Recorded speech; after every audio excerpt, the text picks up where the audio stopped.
What's up, everybody? Welcome to another episode of EDH Workshop. I'm MC Sebzi. Thanks for coming to the Monkaroos channel. EDH Workshops, where I talk about some of my personal constructed MTG decks. All the decks I've kind of built through paper, all these decks I own. And today I'll be talking about Hidetsugu Devouring Chaos, my CMC Bombs deck. So, Hidetsugu is a newer card from Kamigawa Neon Dynasty. I can pay a black to sacrifice a creature scry to, or I can tap 2 and a red, tap it, and exile the top card of my library, play it this turn. But the more important part is when I exile it, I'm able to deal damage equal to its mana value to any target. So that's the main thing I'm concentrating on. Yes, playing it can be beneficial, but that's not really what I'm looking for here. The big thing in this is the CMC. So right before we get into any cards, I just want to quickly jump over to the mana curve. Kind of opposite of what you'd expect from a deck. Super high in the 6, 7s, and 5s, and then, a bunch of 9 and 8 drops. But yeah, let's get into some of these big things. I got a Planeswalker in here, Angarth the Flame Chained. He lets me gain control of someone's creature, and then I get to sacrifice it and whatnot. One big thing though is I have Angarth in this deck to use its -3 ability on my own creature. So gaining control of target creature until end of turn, untap it, and it gains haste until end of turn. Sacrifice it at the beginning of the next end step if it has converted mana cost 3 or less. So I can use it to gain control of my commander, untap it, so after I've used its ability, I'm able to untap it, use it again, and because it doesn't have CMC 3 or less, I won't sacrifice it. So this is kind of a way to double up my commander's ability. Also, each opponent discards card, loses 2 life, and yada yada, rack those things. So that's just in there for that ability though. And it's 5 CMC. So the main thing in this deck is just getting as many big things as possible and not even playing them, just letting them go to exile, dealing the damage straight to target opponent's face, or getting rid of creatures if they're being an issue. So yeah, let's go through some of the creatures. Hellkite, Ancient Hellkite, 7 mana. That's what's more important. It's a 6/6, can deal 1 damage to a defending creature. No worries. Archfiend of Sorrows, 7 mana. Flying, enters the battlefield. Creatures opponents control get -2/-2. I can unearth it as well. Artisan of Kozilek, 9 mana. Comes in and lets me return a creature from my graveyard to the battlefield. It's also a 10/9. This one's pretty good because it lets me bring back some of these big costed CMC creatures back out. Bane of Balagud, 7 mana, attacks, exiles 2 permanents. Batterhorn, 5 mana, but it enters and destroys target artifact. This is my artifact removal. I know there's 2 CMC cards or even 1 CMC cards that do this, but I'm really just looking for that heavy amount of CMC mana value. And not really caring whether the card is actually usable or not. I'm really just here to churn through my deck, get rid of all these cards, and just bomb face with them. Boarding Party, 6 mana, Cascade. So some of the cards I have Cascade because, playing these big things, I'm going to get something of, close to, like maybe a 5 or a 4 drop off this, which is really good. Worst case, I get a mana rock, not the end of the world. Bosch, 8 mana. Don't have any artifact synergies, but it costs a lot. Etali Primal Storm, 6 mana. Now this is pretty good because this allows me to play not only the cards off my opponent's decks for free, but off my own as well. So if I flip something that is 7 CMC, I'm able to just play it for free. So yeah, Etali's great in this deck. So is Prosper Tomebound. If I do end up playing any of these spells out of exile, because I will be flipping lands every once in a while, I get some treasures. Also at the beginning of my ep step, I get to exile the top card of my library and play it the next turn, so I kind of get some options. If I do exile an Etali, for example, I don't want it to just go away. I can at least wait till next turn and cast it. Then I got a Desert Celadon, 6 mana, but if it's in my hand or I draw it, I can cycle it for a red mana. Quick little draw discard. Crazed Firecat, 7 mana. When it comes into play, I flip a coin until I lose a flip, and I put a +1 counter on it for each flip I win, so this can get pretty nasty big. Combustible Gearhulk, 6 mana, but also when it enters the battlefield, target opponent may have me draw 3 cards. If they don't, I mill those 3 cards, and it deals damage to that player equal to the total mana value. So I either draw 3, which is pretty guaranteed in this case, or, you know, I deal 14, 20-ish damage to something, you know, no biggie. So that's really good in this deck. Clackbridge Troll, Trample Haste. When it enters the battlefield, creates 3 goats, and then, you know, at the beginning of each combat, an opponent may sacrifice a creature.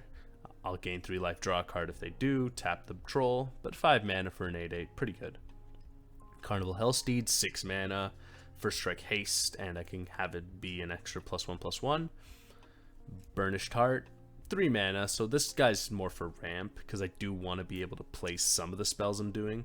Some of the spells I'm exiling. So, you know, he's in here. If I get him, I can play him, right? You know, get a couple basic lands out, some ramp. Flayer of the Hatebound, 6 mana. When it or another creature enters the battlefield from my graveyard, that creature deals damage equal to its power to any target.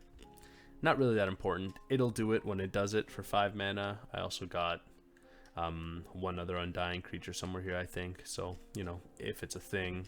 I got an Artisan of Kozilek, so it'll bring something back. Yeah, again, mainly looking for the mana cost. Don't really care 100% about the utilities, except for some of the cards. Like Leashling, 6 mana, and then I could put a target card from my hand on top of my library and return Leashling to my hand. So this allows me to kind of set up my next play. So if I do have, you know, a 7 or 8 drop in my hand, I'm able to put that back on top, activate my commander, deal 8 damage. Maelstrom Colossus, 8 mana, also Cascades, great. Mirage Phalanx is 6 mana, and then it can pair with something else, and then both those creatures can create copies of themselves when they attack. Having this paired with things like Artisan of Kozilek, or sorry, Bane of Balaged, you know, those attack trigger ones. Even, you know, a 6/3 with haste is great. And then it'll exile them at the end of combat, but it's mainly for that, you know, doubling up reason, get some big guys out there. Mogus, God of Slaughter's in here. I have a lot of pips because of how expensive my cards are, so this is almost always a creature. 7/5 indestructible, and at the beginning of each opponent's upkeep, it deals 2 damage to a player unless he sacrifices a creature. This is here to really just pressure life total as well, since I'm going to be aiming a lot of this damage at face. I want something to kind of make sure that their life total's lowering each time, even if I don't hit something too big. Nephrox is in here. 5/5 Flying Exalted, 6 mana. When he attacks alone, defending player sacrifices a creature, you know, slightly beneficial. 5 mana for Wolf of Devil's Breach. Whenever it attacks, I can pay 2 mana and discard a card, and then it deals damage to target creature or planeswalker equal to this discarded card's mana cost. So this is great. Discard a 7-drop, 7 damage to target creature. Very, very good. Tyrant of Valakut, 7 mana, but I'm able to play it for 5 mana if I cast another spell the turn, so that's pretty useful, and then it does a little bonus effect on top.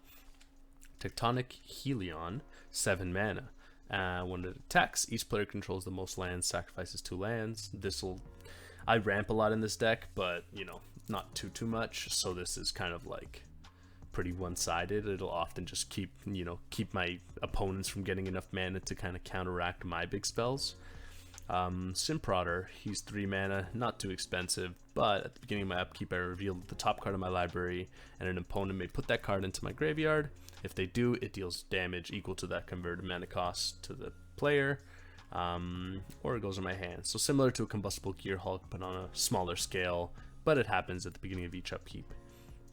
Shivan Hellkite, 7 mana, also can deal 1 damage to any target. Rune Grinder, 6 mana, and then it allows me to kind of cycle out my hand, or I can Mountain Cycle him for 2 mana if it's in my hand, you know, early turn, that way I'm able to kind of ramp a little better. Alpha Brawl, 8 mana, so this allows target creature an opponent controls deals damage equal to its power to each other creature that player controls, and then each of those creatures deal damage equal to its power to that creature. This is sort of a, you know, wipe somebody's board, like a single player's board.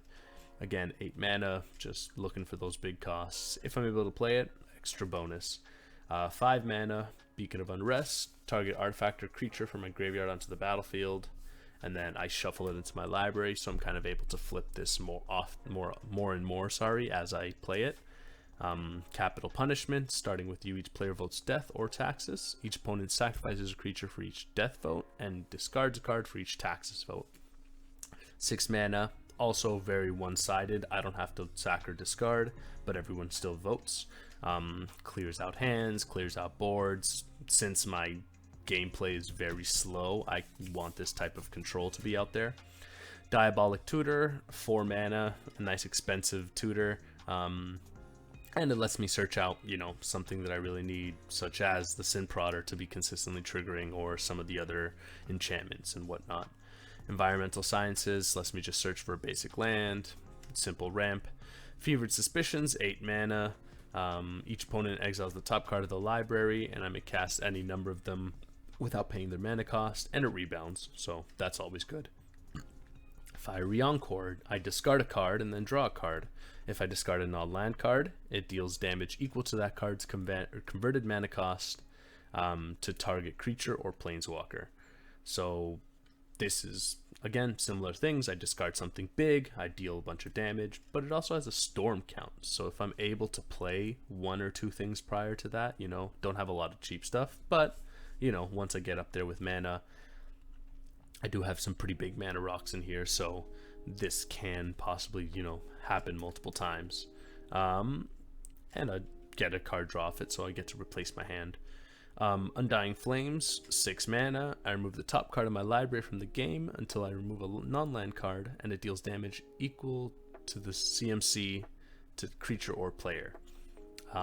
It also has Epic, so for the rest of the game I can't cast any spells, but I get to re-trigger this at the beginning of each of my upkeeps. So this is really kind of like last gambit. If everyone's kind of low, I can play this. Can't cast any more spells, but I'm still able to use my commander's ability, so that allows me to kind of get 2 shots at this and probably try to like kill out that last bit of life that people have within a couple turns. Yeah, pretty interesting card. Also 6 mana, worst case I don't play it, deal 6 damage. Sundering Stroke, 7 mana, deal 7 damage divided as I choose between 2 or 3 targets, and if at least 7 red mana was spent to cast this spell, it deals 7 damage to each of those permanents or players. So again, just a lot of damage, also big costly. Phythis is also 7 mana, but I can play it for 2, destroy something, and target player loses life equal to its power and its toughness combined. Fits the theme. Peer into the Abyss, 7 mana, target player draws half their deck and loses half their life. Great, especially then I could probably bomb them with a couple cards. Ironcrag Feat is kind of a ritual card, so I pay 4 to add 7, but I can only cast 1 more spell, so, you know, I'll use my commander's ability, use this, and then maybe be able to cast that 7 drop, you know, off the top of my library if it is. Also 4 mana, so pretty useful. Not too low, which is nice. Invoke Despair's 5 mana. This kind of, again, just makes players sacrifice creatures and enchantments and stuff, kind of board control, but also allows me to draw cards off it. Hex, 6 mana, destroy 6 creatures. Volley of Boulders, 9 mana. The effect isn't that good, 6 damage divided as I choose, and I can flashback it, but 9 mana is a big hit. Wit's End, 7 mana, target player discards their hand. Worldfire, 9 mana, exile all permanents, exile all cards, all hands, all graveyards, life totals become 1.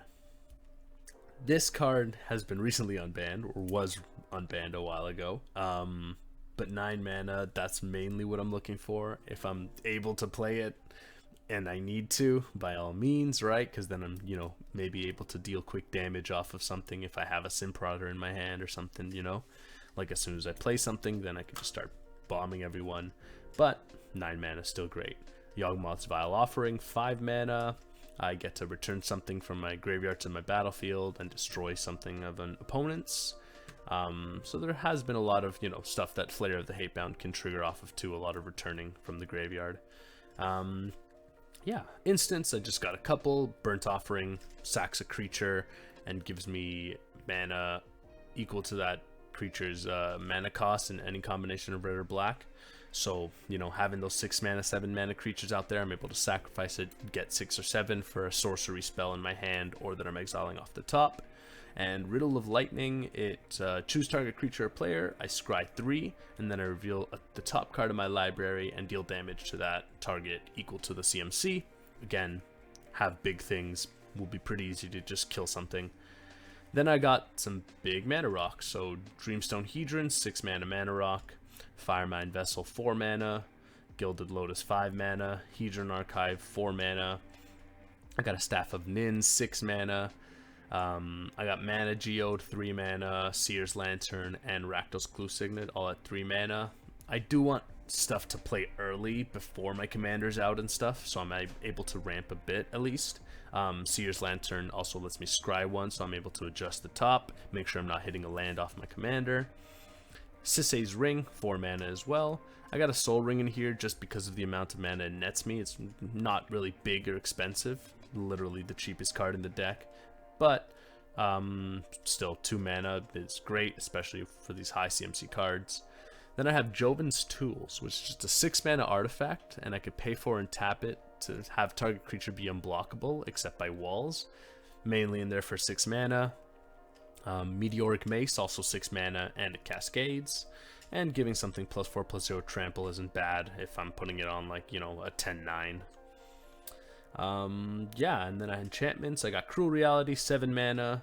I enchant a player and then they have to sack a creature, or they lose 5 life. Pretty intensive effect, but again, big mana. 5 mana for Gratuitous Violence. If a creature would deal damage to a permanent or player, it deals double the damage.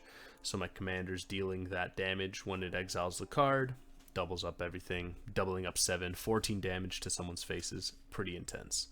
Heretics Punishment is similar to my commander also, where I'm able to choose target player or creature and put the top 3 cards of my library into my graveyard, and then it deals damage to that creature or player equal to the highest converted mana cost among those cards. This helps if I mill like lands with another card, so it's not just like losing out. But yeah, you know, big damage where I can. Tackle Maggot's a really cool card. It's an old card, pretty hard to read there. It's got a lot of text on it. But basically, I enchant a creature an opponent controls, and then it gets a -0/-1 counter at the beginning of their upkeep. And then if it dies, the controller of that creature chooses a new target creature for this enchantment.